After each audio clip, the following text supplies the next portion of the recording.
Свой третий студийный альбом группа «Америка» выпустила в октябре 1973 года. Альбом назывался «Hat Trick». В моей коллекции данный альбом представлен оригиналом, выпущенным в США. Альбом «Hat Trick» был записан в течение нескольких месяцев в Record Plant Studios в Лос-Анджелесе. Альбом группа снова спродюсировала самостоятельно. Альбом включал струнные, губные гармошки и 8-минутный заглавный трек. К Бекли, Баннеллу и Пику снова присоединился Блейн на ударных, а Осборна на бас-гитаре заменил их гастрольный басист Дэвид Дики.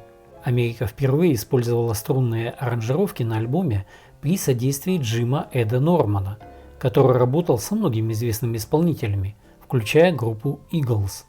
Здесь мы наблюдаем развитие сочетания группой сильной мелодичной поп-роковой чувствительности Бекли, использование Баннеллом элементов фолк-джаза, изящных латиноамериканских ритмов и импрессионистских лирических образов с наложением более жестких наклонностей Пика в кантри-роке.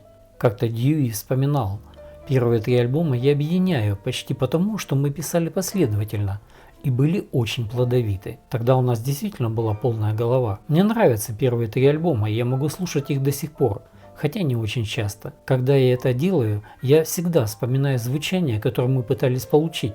Иногда я их слушаю и думаю: черт, мы могли бы сделать это лучше. Я бы изменил это или я бы изменил то. Но они такие, как они есть. И это наши основные альбомы. Мне приходится выделять хиты, потому что у нас есть много малоизвестных альбомных треков, которые я действительно люблю, и песен, которые люди не так хорошо знают. Собирая 10 песен для будущего альбома Hat Trick, участники группы Джерри Бекли, Дьюи Баннелл и Дэк Пик договорились, что каждый из них внесет по 3 композиции, а 10-м треком будет записана кавер-версия песни по обоюдному согласию. Открывает альбом трек Mascot Love. Эту песню Rolling Stone Album Guide назвал ранним минимумом миловидности. Эта песня не авторство членов трио.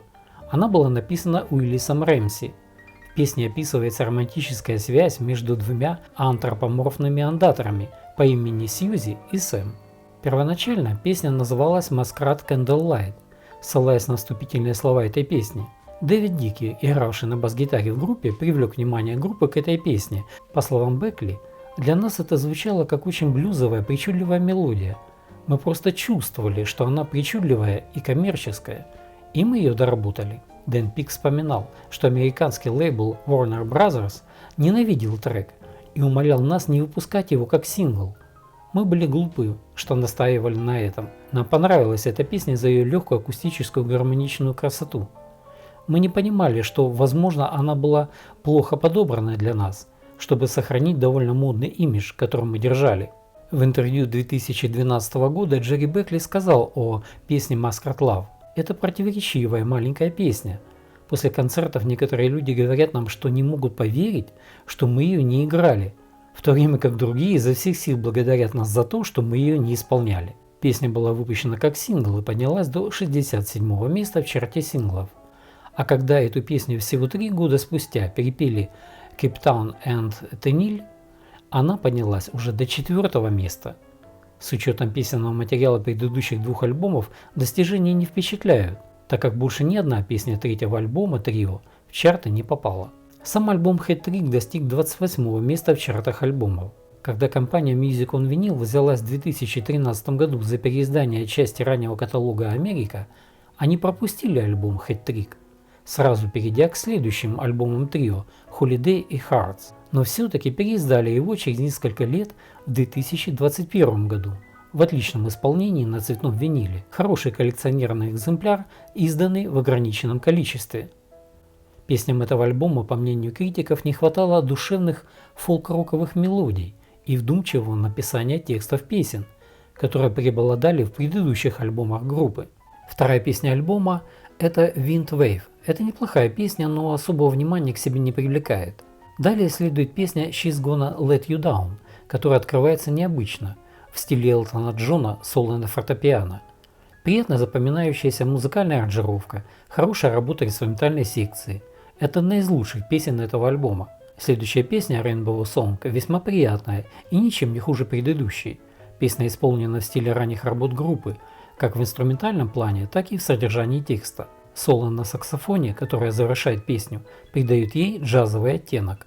Пятая песня альбома с поддержкой банджо и соло на гармонике уводит слушателя в степень кантри-рока. Завершает первую сторону альбома трек It's Life, который по стилю контрастирует с предыдущей песней. Интересное, приятное инструментальное исполнение, отличный вокал, хорошая песня. Песенный материал первой стороны альбома явно лучшее содержание второй стороны, хотя треки второй стороны назвать плохими никак нельзя. Возможно, они менее запоминающиеся. Открывает вторую сторону альбома заглавный трек, и он самый продолжительный на этом альбоме. Песня несколько раз меняет свой ритм. Снова приятное инструментальное сопровождение, соло электрогитары и саксофона. Песня Molten Love, расплавленная любовь, продолжает альбом. Традиционное приятное звучание акустической гитары, вокала, хорошее инструментальное наполнение, но нет запоминающейся мелодии. Далее следует песня Green Monkey. Это более роковый трек, но особого внимания к себе не привлекает. Трек Will of Tree Lullaby, колыбельная ивы, содержит в себе приятное соло акустических гитар, хороший вокал. Песня Goodbye, завершающая альбом, это один из лучших треков второй стороны. По стилю исполнения она нам напоминает работы группы Beatles. Эту манеру исполнения трио будет развивать на своих последующих альбомах, спродюсированных Джорджем Мартином. Альбом Hat Trick звучит несколько слабее двух предыдущих альбомов группы, но тем не менее он полностью отражает творческий стиль группы в своем звучании. А если оценивать этот альбом с точки зрения сегодняшних дней, да это вообще замечательный альбом.